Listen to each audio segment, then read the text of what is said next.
Have you ever seen someone celebrate a victory before the game was even over? Picture this: a packed courtroom, the air thick with tension. On one side, a young glamorous mistress is flashing a diamond the size of a quail egg, smirking at the cameras, convinced she's about to walk away with half a fortune. On the other side, a wife, silent, stoic, dressed in black. Everyone thought she was defeated. Everyone thought she was done. But they didn't know what she had in her purse. They didn't know that the diamond ring was a trap, and the paper she was about to pull out would turn a $100 million divorce into a criminal investigation. This isn't just a story about cheating. It's a masterclass in revenge. Let's get into the destruction of Preston Sterling. Genevieve Sterling was the kind of woman who didn't just enter a room. She changed its temperature. At 42, she was the picture of old money elegance, the kind that whispered rather than shouted. She was the CEO of Sterling & Company, a boutique interior design firm that catered exclusively to the Hamptons elite and Manhattan's upper crust. Her husband, Preston Sterling, was the face of the operation's real estate arm. He was charismatic 50 and possessed the sort of silver fox charm that made investors open their checkbooks and young women lower their guard. For 15 years, they were the golden couple of the Upper East Side. They attended the Met Gala, they chaired the charity boards, and they hosted the 4th of July party in Sag Harbor that everyone who was anyone killed to get an invite to. But the rot had set in long ago. It started, as these things often do, with a late night at the office. Then a business trip to Dubai. Genevieve wasn't naive. She knew Preston loved the adoration of others almost as much as he loved money. She had looked the other way for minor dalliances, a flirtatious assistant here, a cocktail waitress there. They were meaningless. But Tiffany LaRue was different. Tiffany was 24, an influencer, with 2 million followers and a hunger for fame that bordered on starvation. She had met Preston at a luxury car launch in Miami. She wasn't subtle. She was loud. She was vibrant, and she posted everything. It wasn't long before the tabloids caught wind. Page 6 ran the photos: Preston and Tiffany on a yacht in Saint-Tropez. Preston buying Tiffany a Bentley. Preston and Tiffany looking at penthouses in Tribeca. Genevieve saw the photos while sitting in her breakfast nook sipping Earl Grey tea. She didn't cry. She didn't throw the iPad across the room. She simply zoomed in on the photo of the penthouse. It was a property owned by her family, trust technically. Preston was showing her mistress her building. That was the first mistake. The second mistake came 3 months later, when Preston came home reeking of expensive perfume and cheap audacity and asked for a divorce. "It's not you, gentle," he had the nerve to say, loosening his silk tie. "It's just, life is short. Tiffany makes me feel alive. I deserve to be happy." "You deserve to be happy," Genevieve repeated, her voice flat. "And I suppose you think you deserve half the assets too." Preston chuckled, pouring himself a scotch. "Well, that's the law, isn't it? New York is an equitable distribution state. We built this empire together. It's only fair." He looked at her with a pitying expression. He thought she was weak. He thought she was the quiet designer who picked out drapes while he closed the deals. He had forgotten that before she was a Sterling, she was a Van der Hoeven. And the Van der Hoevens didn't get mad. They got even.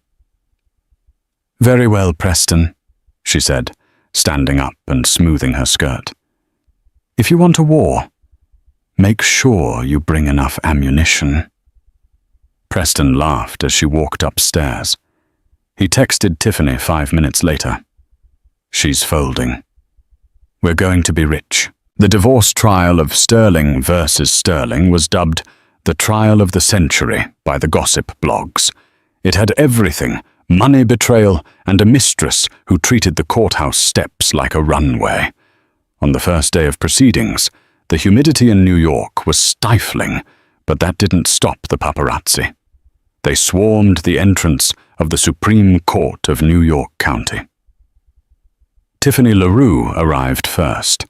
She stepped out of a black SUV wearing a white dress that was arguably too short for a nightclub, let alone a court of law. She wore oversized sunglasses and most notably a ring. It wasn't just a ring.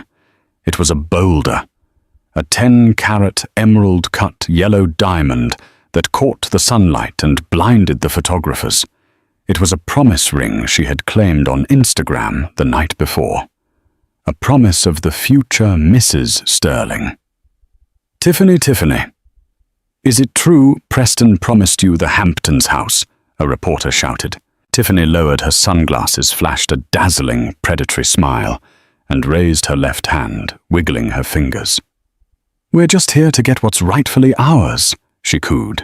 Love wins, guys. Love always wins. 10 minutes later, Genevieve arrived. The contrast was jarring. She arrived in a modest town car. She wore a tailored navy suit, high-necked and severe. Her hair was pulled back in a tight chignon. She wore no jewelry except for a simple pair of pearl earrings. She walked past the screaming reporters without blinking, her eyes fixed on the heavy brass doors of the courthouse. Inside the courtroom was packed. Preston sat at the plaintiff's table, looking tan and confident.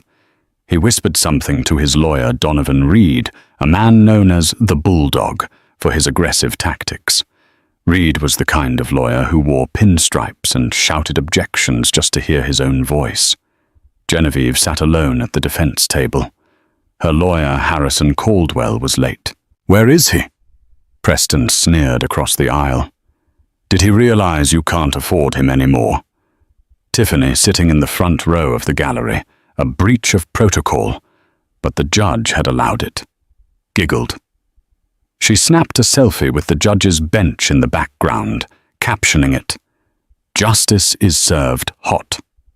Suddenly, the heavy doors at the back of the room swung open. Harrison Caldwell walked in. He was an older man, disheveled, carrying a battered leather briefcase that looked like it had survived both world wars. He didn't look like a shark.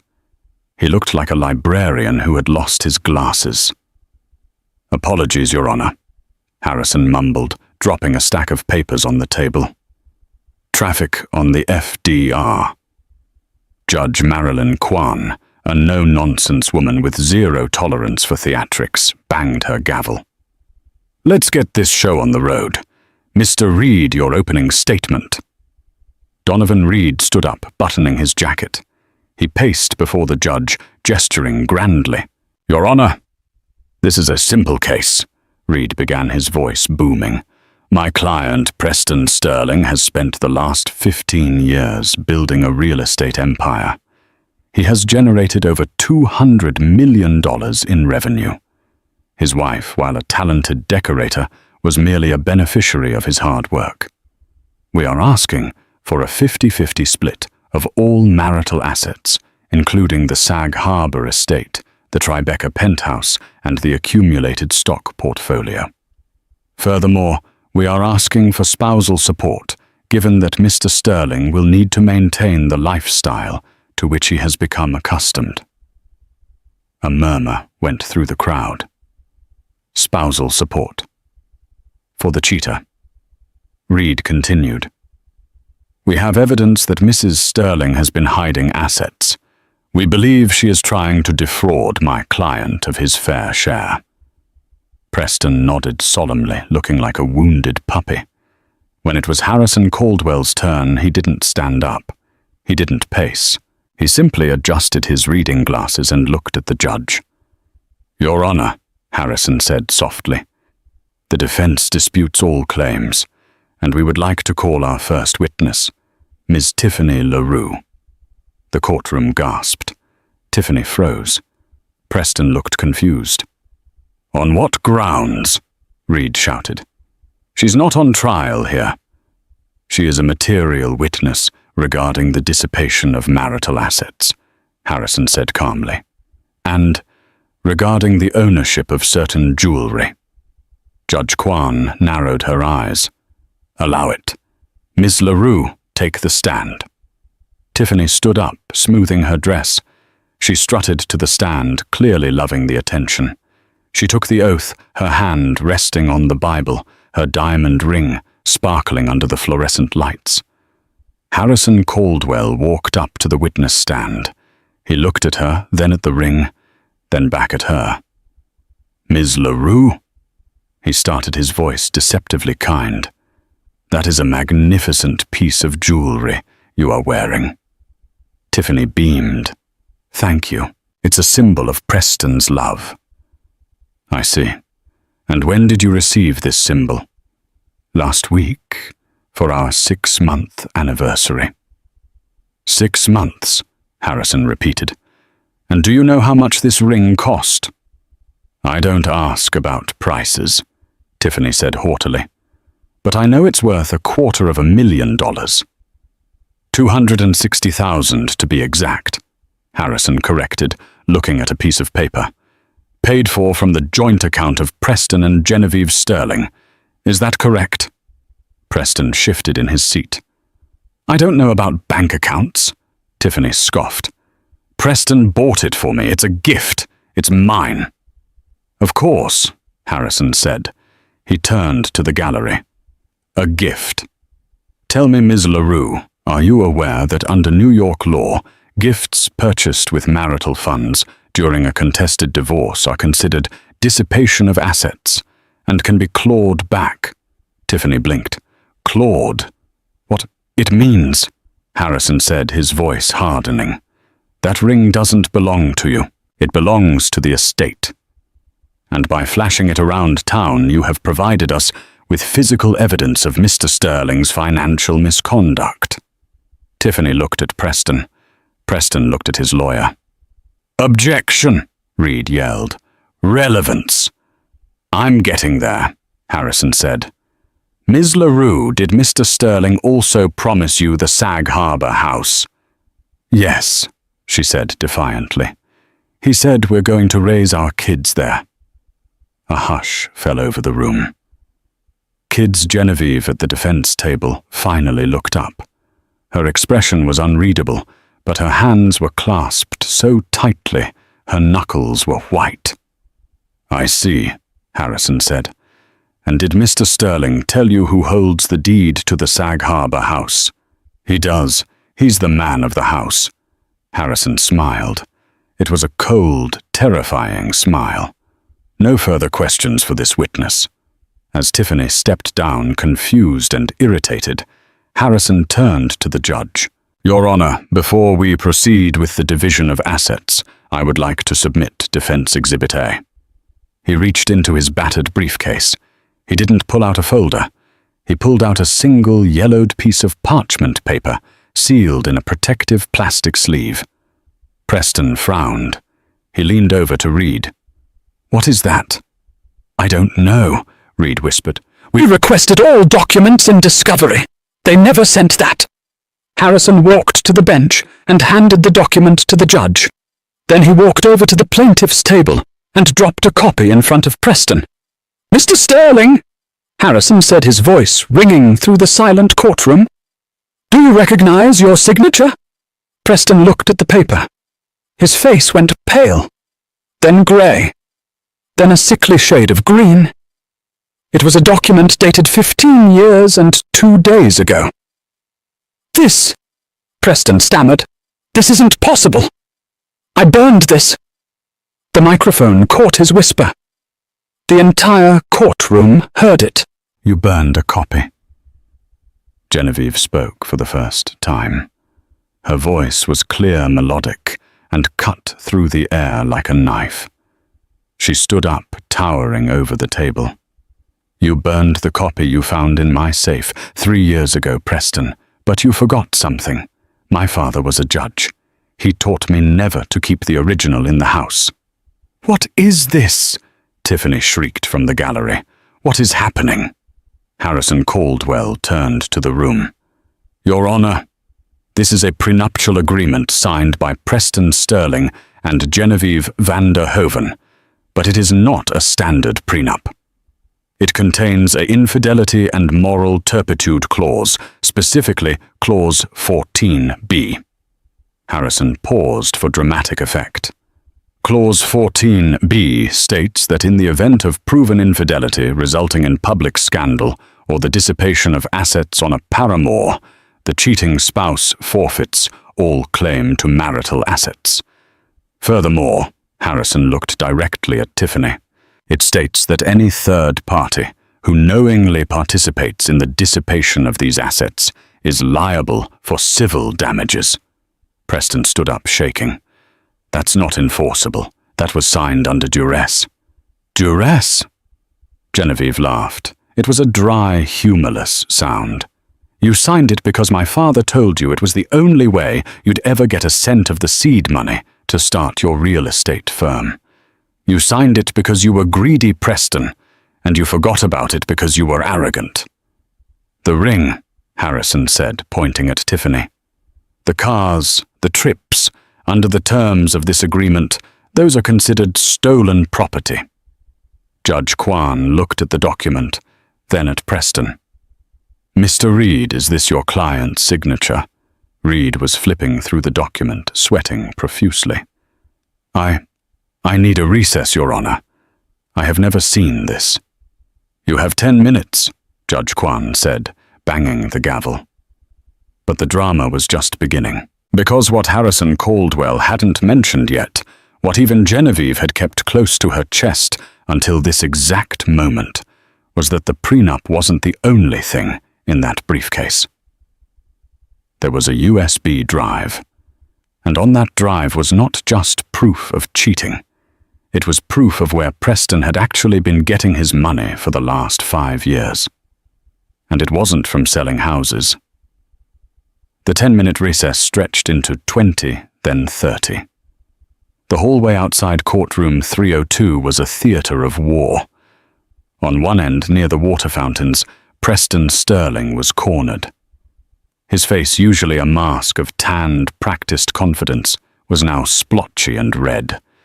He was jabbing a finger into Donovan Reed's chest. "You said it was ironclad," Preston hissed, his voice cracking. "You said after 10 years, prenups are thrown out. You said she lost the original. I said it was likely." Donovan shot back, wiping sweat from his receding hairline. "I didn't know she had a moral turpitude clause, Preston. Who even writes that into a contract anymore? That's something from the 1950s. My father-in-law," Preston spat. "That old bat never trusted me." Standing a few feet away, Tiffany LaRue was frantically scrolling through her phone. She wasn't looking up legal definitions of dissipation of assets. She was deleting Instagram posts.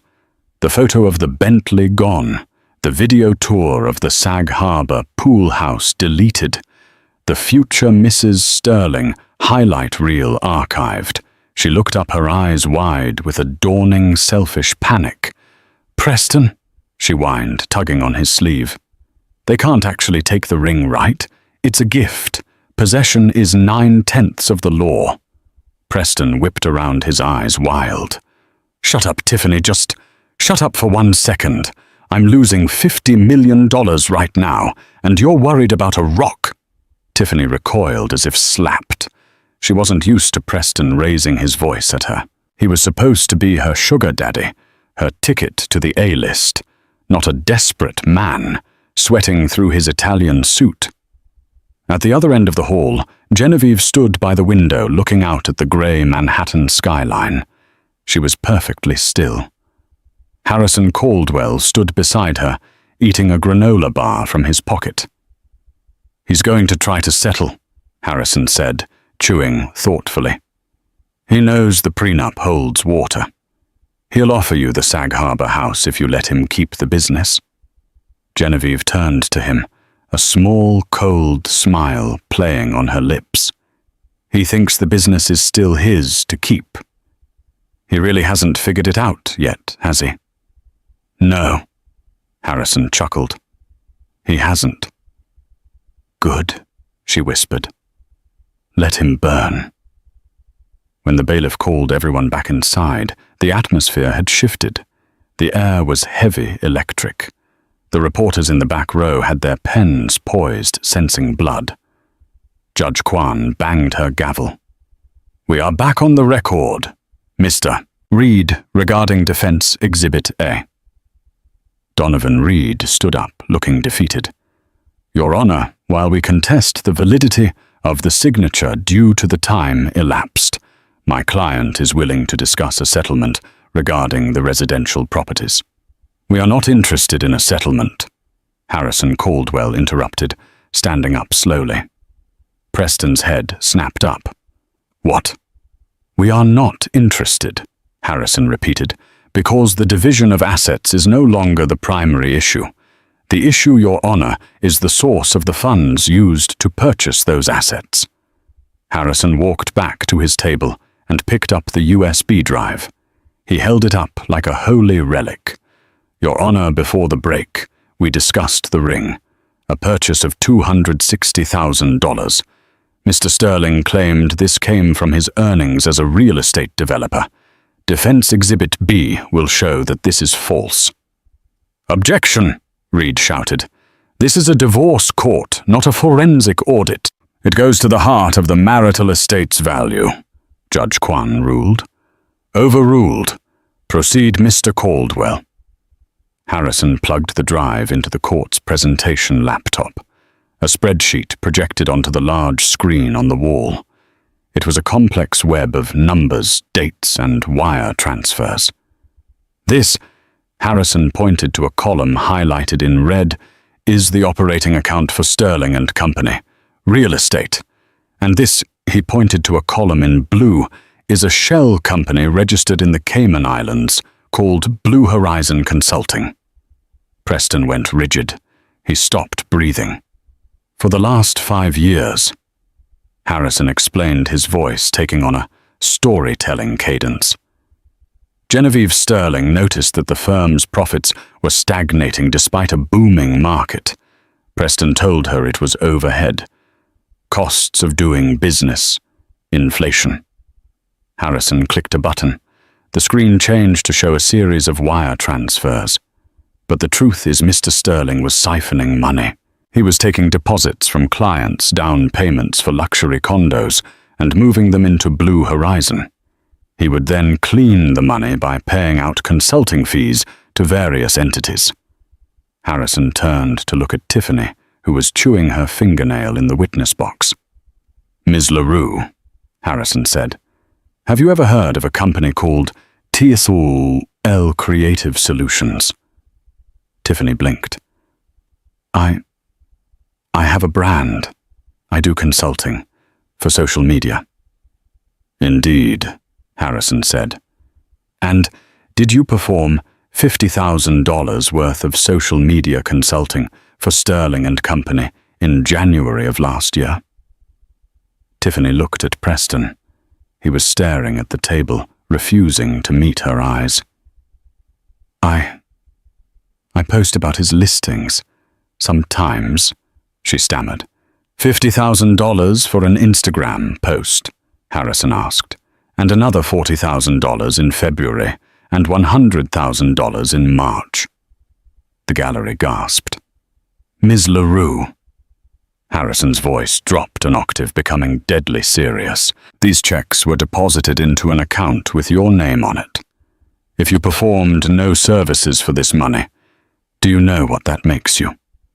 Tiffany shook her head, terrified. It makes you a co-conspirator in embezzlement and fraud. No! Tiffany shrieked, jumping up. I didn't do anything. He told me it was my allowance. He said he had to put it through the business for taxes I didn't know. Order. Judge Kwan banged the gavel.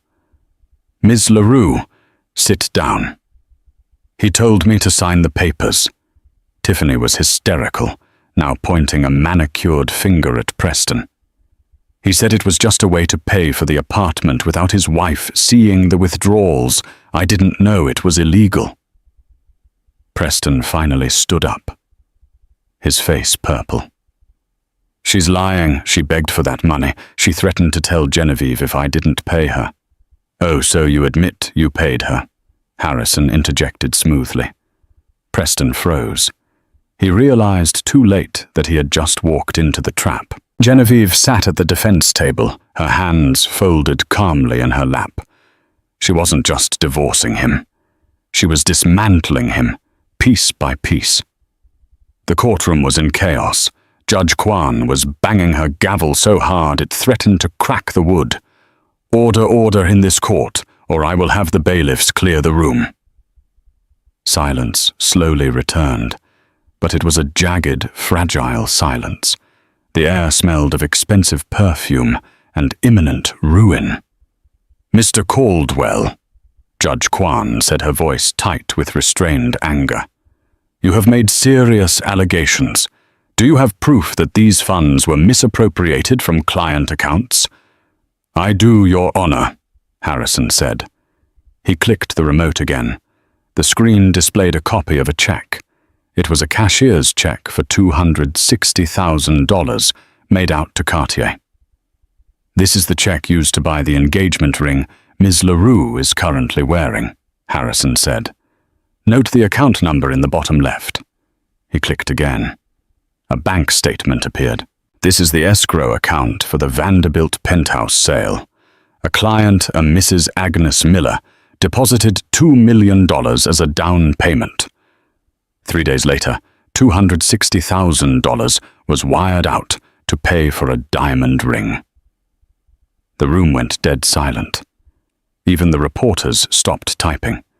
Stealing from a spouse was one thing. Stealing from an escrow account. That was the third rail of real estate. That was immediate loss of license. That was federal prison. Harrison turned to Preston. Mr. Sterling, did you or did you not use Mrs. Miller's escrow money to purchase a ring for your mistress? Preston slumped in his chair. He looked small. The Silver Fox charm had evaporated, leaving behind a sweaty, desperate, middle-aged man. I was going to put it back, Preston whispered. I had a deal closing in Brooklyn. I was going to replace the funds before the closing date. It was a bridge loan. A bridge loan, Harrison mocked. Without the client's consent. That's not a loan, Mr. Sterling. That's grand larceny. Harrison then turned his attention back to Tiffany. She looked like a trapped animal. She was twisting the giant diamond ring on her finger, her breathing shallow. Ms. LaRue, Harrison said, you claimed earlier that this ring was yours, that it was a gift. Do you still wish to claim ownership of stolen property? Tiffany looked down at the ring. Suddenly it didn't look like a trophy. It looked like a handcuff. I want to take it off, she said, her voice trembling. She tugged at the ring. It was tight. Her fingers had swollen from the heat and the stress. I can't get it off. Leave it on for now, Harrison said coldly. It's evidence. He walked back to the defense table and leaned against it, crossing his arms. Your Honor, my client Genevieve Sterling has been the CFO of Sterling & Co. in title only. Mr. Sterling went to great lengths to hide the books from her. However, 3 months ago, Mrs. Sterling hired a private forensic accountant. Genevieve stood up. She looked at Preston with eyes that were void of any love that might have once existed. I trusted you, Preston, she said, her voice carrying to the back of the room. Not with my heart. I knew that was a lost cause years ago. But I trusted you with my family's legacy, with our reputation. She reached into her purse. Preston flinched, as if he expected her to pull out a gun. Instead, she pulled out a cell phone. Your Honor, Genevieve addressed the judge. While Mr. Sterling was busy hiding assets in the Cayman Islands, he was careless with his digital footprint. He synced his phone to the cloud account that is shared with the family iPad. Preston's eyes widened. "I have text messages," Genevieve continued, "between Preston and Ms. LaRue." "Objection, privacy violation," Reed shouted, but his heart wasn't in it. "It's a joint account, Your Honor," Harrison countered. "There is no expectation of privacy." "Read them," Judge Kwan ordered. Genevieve scrolled to a specific date. "January 14th, she read. "Preston writes, just moved the Miller money. It's risky, but we need the cash for the remodel on the penthouse. If Jen finds out I'm dead." She looked at Tiffany. And Ms. LaRue replied, "I don't care where it comes from, baby. Just get me that walk-in closet. And make sure you hide it better this time. Make up a fake invoice." Tiffany gasped. "I didn't mean—" "I was joking." "Joking about money laundering?" Harrison asked. The gallery erupted. This was the nail in the coffin. Tiffany wasn't just a passive recipient. She was an active participant. She knew the money was dirty. She had encouraged him to hide it. Tiffany stood up, her face streaked with mascara tears. "He made me send that. He said it was role play. He said it was sexy to pretend we were criminals, like Bonnie and Clyde." "Well," Judge Kwan said dryly, leaning over the bench. "Congratulations, Ms. LaRue. You got your wish." The judge turned to the bailiff. "Officer, please secure the courtroom doors. Nobody leaves." She looked at Preston, then at Tiffany. "Mr. Caldwell, I assume you have turned this evidence over to the district attorney." "We sent the file over this morning, Your Honor." Harrison smiled. "I believe they are waiting in the lobby." Preston put his head in his hands. He began to sob, ugly, heaving sobs that echoed off the mahogany walls. But Genevieve wasn't done. She hadn't just come here to send him to jail. She had come here to ensure that when he eventually got out, he would have absolutely nothing to come back to. "Your Honor," Harrison said, "there is one more matter regarding the prenuptial agreement. Clause 15. C." Preston looked up through his tears. "There's more. Clause 15C, Harrison recited without looking at the paper. "The scorched earth provision. In the event of criminal activity that damages the reputation of the Vanderhoven family name, the offending spouse agrees to grant full power of attorney to the injured spouse for the purpose of liquidation and restitution." Harrison looked at Preston. "It means, Mr. Sterling, that as of this moment, Genevieve is not just your wife. She is your legal guardian regarding all financial matters. She controls your bank accounts, your stocks, and your shares in the company. She controls your defense fund." Preston's mouth fell open. She controls my lawyer." Donovan Reed looked at Genevieve. Then he looked at Preston. He started packing his briefcase. "I think I'm going to have to recuse myself," Reed muttered. "Conflict of interest. And I doubt the check is going to clear." Genevieve walked over to the plaintiff's table. She stood inches from Preston. "I'm going to sell everything, Preston," she whispered. "The firm, the boat, the cars, even your watch. I'm going to use every penny to pay back Mrs. Miller and the other clients you stole from. I will restore my family name." "And what about me?" Preston wept. "What do I get?" Genevieve reached into her purse one last time. She pulled out a $10 bill and dropped it on the table in front of him. "Cab fare," she said. "If you hurry, you might beat the police to the sidewalk, but I doubt it." But just as the bailiffs moved to take control of the situation, the heavy double doors at the back of the courtroom burst open. It wasn't the police. It was a woman, an older woman, dressed in a tweed suit that cost more than most people's cars, leaning on a cane with a silver handle. The entire room froze. Even Genevieve looked surprised. "Mother," Genevieve breathed. It was Beatrice van der Hoven, the matriarch of the family, a woman who hadn't left her Upper East Side townhouse in 5 years. And she wasn't alone. Walking behind her was a young man holding a stack of files. "Nobody is going to jail just yet," Beatrice announced, her voice trembling with age, but steel hard with authority. "Not until I find out what happened to the emeralds." Preston's face went from pale to a terrified, ghostly white. The embezzlement was one thing, the prenup was another. But the emeralds referred to the van der Hoven family heirlooms, jewels that were supposed to be in a vault in Switzerland. Genevieve looked at Preston. "Preston, you didn't." He had, and the story was about to get much, much darker. The courtroom previously, a buzz of whispers and typing, had fallen into a silence so profound it felt heavy. Beatrice van der Hoven, 80 years old, and arguably one of the most powerful women in New York society, did not move quickly. She moved with the slow, terrifying inevitability of a glacier. She stopped at the defense table. She didn't look at her daughter Genevieve. She looked straight at Preston. "Hello, Preston," Beatrice said. Her voice was like dry leaves crushing underfoot.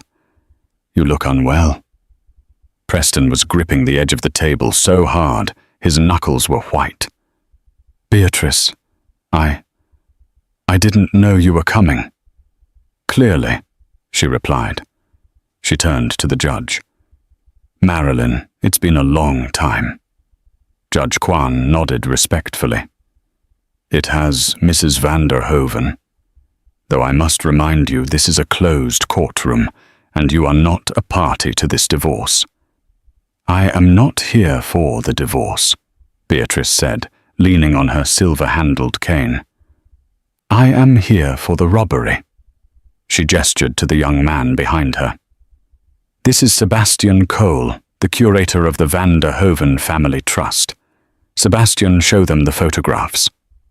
Sebastian, a sharp-faced man in a charcoal suit, stepped forward and handed a folder to the bailiff, who passed it to the judge. 3 days ago, Beatrice addressed the room.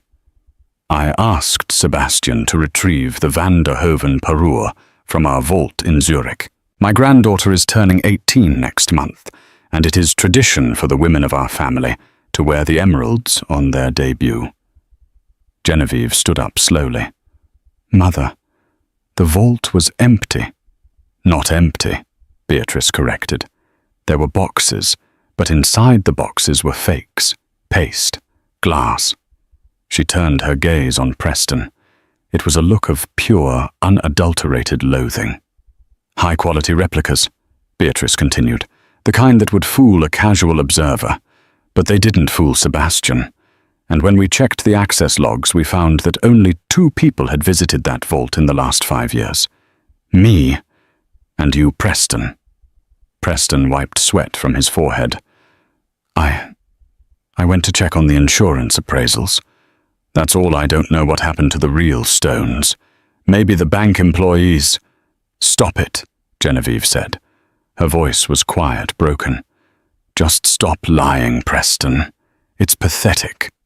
"I'm not lying," Preston shouted, his voice cracking. "Why would I take the emeralds? I have money, I have the business." "You had the business," Harrison Caldwell reminded him from the side. "But you were hemorrhaging money into that shell company. You needed more." Beatrice tapped her cane on the floor to silence them. "I am not interested in his excuses," Beatrice said. "I am interested in my property, the necklace, the bracelet, and the earrings." She slowly turned her head toward the witness stand, toward Tiffany LaRue. Tiffany had been watching this exchange with wide, confused eyes. She felt safe for a moment, as the heat was off her and on to Preston. But now the old woman was looking at her, and more specifically, she was looking at Tiffany's ears. Tiffany was wearing a pair of long, dangling earrings. They were vintage in style, platinum, encrusted with small diamonds, leading down to 2 large, teardrop-shaped green stones. "Those are lovely earrings, my dear," Beatrice said pleasantly. "Where did you get them?" Tiffany's hand flew to her ear. "These Preston gave them to me, for Christmas." "Did he tell you they were costume jewelry?" Beatrice asked. "Or perhaps vintage finds from a flea market?" "He said they were from an estate sale," Tiffany said, her voice trembling. "He said they were tourmaline." "Tourmaline," Beatrice repeated with a scoff. "Preston, you truly have no appreciation for history." Beatrice walked slowly, painfully, right up to the witness stand. The bailiff made a move to stop her, but Judge Kwan held up a hand. The judge wanted to see where this went. Beatrice peered closely at the earrings. "Sebastian," she called out. "The inclusion on the left drop. Is it there?" Sebastian stepped up, pulling a jeweler's loop from his pocket. He leaned in, invading Tiffany's personal space. Tiffany froze, too terrified to move. Sebastian looked through the loop at the green stone. "Yes, Mrs. Vanderhoven," Sebastian announced. "The jardin, the specific inclusion pattern of the Colombian mines, and the setting, I recognize the maker's mark. It's been modified, the top cluster was changed, but the main stones, these are the Vanderhoven earrings." The courtroom erupted. "Silence!" Judge Kwan bellowed. "You stole my mother's earrings," Genevieve screamed, losing her composure for the first time. She looked at Preston with wild eyes. "Those belonged to my grandmother. They survived the Great Depression. They survived the war, and you gave them to her." She pointed a shaking finger at Tiffany. Tiffany looked like she was going to be sick. She hurriedly unclasped the earrings, fumbling with the backs, and threw them onto the judge's bench as if they were burning hot coals. "I didn't know," Tiffany sobbed. "I swear I didn't know. He told me they were $500. He said he got a deal." "And the necklace," Beatrice demanded, ignoring Tiffany's tears. She turned back to Preston. "The earrings are a trifle compared to the necklace. The centerpiece is a 40-carat Mughal emerald. Where is it, Preston?" Preston had sunk so low in his chair, he was almost under the table. He looked destroyed. I don't have it," he whispered. "Who has it?" Harrison Caldwell barked. Preston looked up, and for the first time, there was real fear in his eyes. Not fear of the judge, or his wife, or jail, but fear for his life. "I can't say," Preston said. "If I say, they'll kill me." "Mr. Sterling," Judge Kwan said, leaning forward, "you are already looking at 20 years for embezzlement and grand larceny. If you add trafficking in stolen goods, you will never see the outside of a prison cell again. However, if you cooperate to recover the assets, the district attorney might be lenient." Preston looked at the doors as if expecting a hitman to burst through. "I owed money," Preston confessed, his voice barely audible. "Gambling debts, big ones, underground poker games in Atlantic City. I got in deep. 2 million, then 5.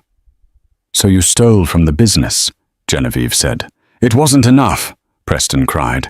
"The interest, it kept compounding. They threatened to hurt you, Jen. They threatened to burn down the Sag Harbor house. So you stole my family's heritage to pay off a loan shark," Genevieve asked, her voice icy. "I gave them the necklace as collateral," Preston blubbered. "I was supposed to buy it back next month. I had a deal closing. I was going to get it back. And the bracelet." Beatrice asked. Preston went silent. He looked at Tiffany. Everyone looked at Tiffany. Tiffany stopped crying. She went very still. Preston, Tiffany said slowly, you told me the bracelet was in the safe deposit box, the one you opened in my name. Preston closed his eyes. Harrison Caldwell smiled. LaRue, are you telling the court that there is a safe deposit box registered in your name containing more stolen Van der Hoeven jewelry? Tiffany looked at Preston, then at the terrifying figure of Beatrice, then at the police officers waiting by the door. Self-preservation kicked in. I have the key, Tiffany said loudly. It's in my purse. I can take you to it. You traitorous little... Preston lunged across the aisle. The bailiffs were on him in a second. They slammed him down onto the table, handcuffing his hands behind his back. It's over, Preston, Genevieve said, watching him struggle. It is finally over. But as they dragged Preston back to his seat, he began to laugh. It was a manic, unhinged sound. You think it's over? Preston spat his face, pressed against the table. You think you've won? You have no idea what you've unlocked, Jen. That necklace the guy I gave it to. He doesn't just want money. He collects trophies, and now that he knows you're coming for it, he's going to come for you. The threat hung in the air, toxic and chilling. He's going to come for you. Judge Kwan was not intimidated. She was furious. Officer, take Mr. Sterling into custody immediately, she ordered. He is to be held without bail pending charges of grand larceny, embezzlement, and conspiracy. And get him out of my sight.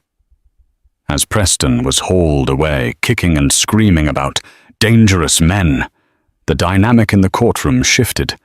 The villain was gone, but the mess remained. Beatrice Van der Hoeven sat down in the chair Preston had just vacated. She looked tired. The adrenaline was fading. Harrison, Beatrice said to the lawyer, we need to get that necklace back before this collector disappears with it. We will, Beatrice, Harrison assured her. He turned to Tiffany, who was still on the stand, clutching her purse. Ms. LaRue, Harrison said, you are in a very precarious position. You are an accessory to all of these crimes. You held the stolen goods. You accepted the laundered money. I want a deal, Tiffany blurted out. I'll tell you everything. I'll tell you about the poker games. I'll tell you who the guy is. We're listening, the district attorney, who had stepped forward from the back of the room, said. Tiffany took a deep breath. His name is Victor. He runs a club in the meat-packing district. The Red Velvet. That's where Preston lost the money. That's where he gave him the necklace. Genevieve wrote the name down. Victor. And the bracelet, Harrison asked. It's at the bank, First National on 5th, box 402, Tiffany said. There's cash in there too, about 50,000.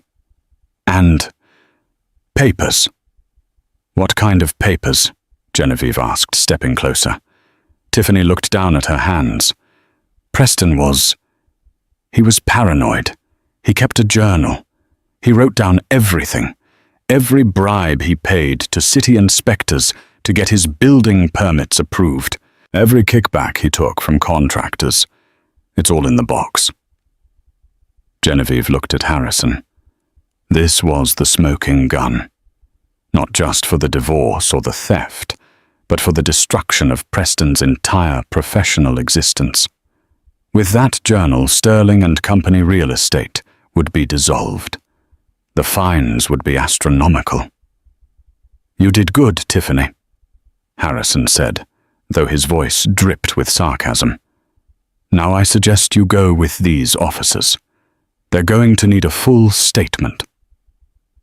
As Tiffany was led away, sans diamond ring, sans earrings, and sans dignity, Genevieve finally sat down. She felt hollow. Are you all right? Harrison asked gently. I was married to a monster, Genevieve whispered. 15 years, Harrison. I slept next to a man who was bribing officials, stealing from clients and pawning my grandmother's jewelry to Russian mobsters. How did I not see it? Because you are a good person, Harrison said, and good people possess a fatal flaw. They assume everyone else is good, too. Beatrice reached across the aisle and placed a gloved hand on Genevieve's arm. You are a Van der Hoven, Beatrice said sternly. We do not wallow in self-pity. We clean up the mess. That is what we have always done. Genevieve took a deep breath and nodded. She stood up and smoothed her skirt. The tears were gone. The steel was back. You're right, Mother, she said. Harrison, what are the next steps? Well, Harrison said, checking his notes. With Preston in custody and the assets frozen, we trigger Clause 15C immediately. You have power of attorney. We liquidate his personal holdings to pay back Mrs. Miller and the other escrow accounts. That saves the firm from criminal liability, hopefully. And the necklace? Genevieve asked. The police will raid the Red Velvet Club tonight, the DA interjected. If Victor has it, we'll find it. And if he doesn't? Beatrice asked sharply. Then Genevieve said, her eyes narrowing, we hunt him down. The courtroom doors opened again. This time it wasn't a lawyer or a witness. It was the press. They had heard the commotion. They had seen Preston being dragged out in cuffs. They smelled the story of the decade. Ms. Sterling! Ms. Sterling! A reporter shouted from the doorway. Is it true? Preston embezzled millions. Is it true? The mistress turned on him. What do you have to say? Genevieve looked at Harrison. He nodded. She walked to the center of the room, facing the open doors. She didn't hide. She didn't cover her face. She stood tall, the picture of dignity, amidst the wreckage. You can tell the world, Genevieve said, her voice clear and strong, that Sterling and Company is under new management, effective immediately. She turned to the bailiff. Can I have my marriage certificate back, please? I believe I'm done with it.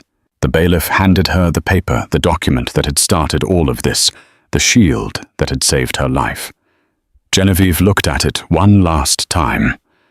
Preston's signature, so bold and arrogant back then, now looked like the scratching of a desperate man. She folded it and put it in her purse. Come on, Mother, she said, offering her arm to Beatrice. Let's go get your necklace. They walked out of the courtroom, past the stunned reporters, past the sobbing mistress being questioned by the police, and out into the bright, harsh light of the New York afternoon. It wasn't a happy ending. Not yet. There were debts to settle, a business to rebuild, and a dangerous man named Victor to deal with. But as Genevieve stepped onto the sidewalk, she felt something she hadn't felt in years. She was free. The ring that Tiffany had flashed so arrogantly sat in an evidence bag on the DA's desk. The prenup sat in Genevieve's purse, and Preston sat in a holding cell, realizing that he had bet against the house, and the house had won. But the story wasn't quite over. Because late that night, as Genevieve sat in her study, reviewing the seized documents from the safe deposit box, her phone rang. It was an unknown number. Mrs. Sterling, a voice said, thick accent, deep, smooth. I believe you are looking for something green. Genevieve's grip on the phone tightened. Victor. Preston was a bad investment. The voice purred. But I am a businessman. I hear you are the one in charge now. If you want the Mughal emerald back, bring the journal, alone. The line went dead. Genevieve looked at the phone. Then she looked at the leather-bound journal on her desk, the one detailing years of corruption. She could give it to the police, and ruin Preston forever. Or she could trade it for her family's legacy. She picked up the journal. She picked up her keys. She didn't call the police. She didn't call Harrison. She was a Vander Hoven, and she was going to finish this herself. The Red Velvet Club was empty, save for the hum of neon lights and the smell of stale cigar smoke. Victor sat in a velvet booth, spinning the Mughal emerald necklace around his thick finger. Genevieve walked in. She wore a trench coat over her court suit, the leather journal clutched tight to her chest. She didn't tremble. "You have the book?" Victor asked, his voice a low rumble. "You have my heritage," Genevieve countered. Victor placed the necklace on the table. The emeralds glowed green in the dim light, 40 carats of history that Preston had traded for a few weeks of breathing room. Genevieve placed the journal on the table. Every bribe, every kickback, dates, names, amounts, it's all there, enough to put half the city council and you in prison. Victor laughed, a dark, jagged sound. He snatched the book. "Smart woman. You protect your family name, I protect my business. A fair trade."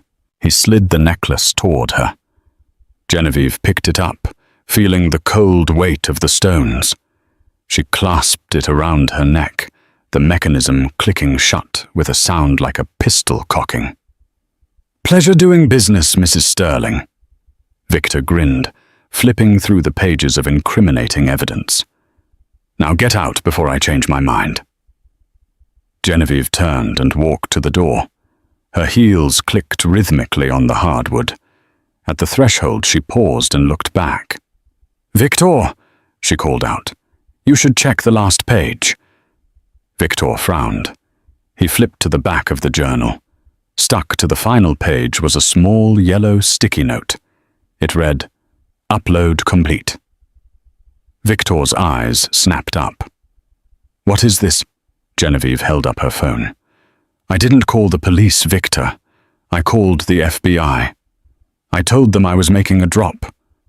They've been listening to this entire conversation through the wire in my necklace."